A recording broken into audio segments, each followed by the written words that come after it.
இது எல்லாமே ஆரம்பித்தது 2 வருஷத்துக்கு முன்னாடி நான் காலேஜ் படிச்சுட்டு இருக்கப்ப. ஆஃபீஸ் குரூப் பார்த்தியா இல்லையா? இல்லையே. இங்கே 10 மணிக்கு மீட்டிங் சொல்லி மேனேஜர் சொல்லியிருக்காரு. இன்னும் 10 நிமிஷத்தில் ஆஃபீஸில் இருப்பேன். ஹாய் சரண் ப்ரோ.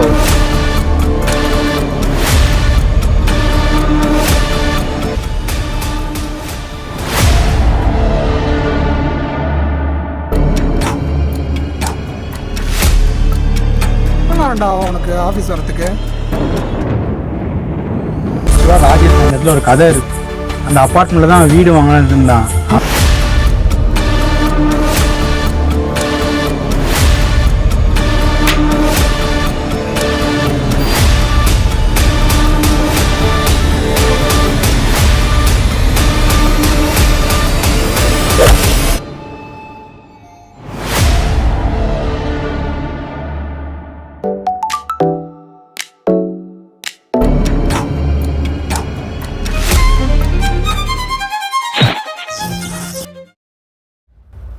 உயிரோட இருக்கியா?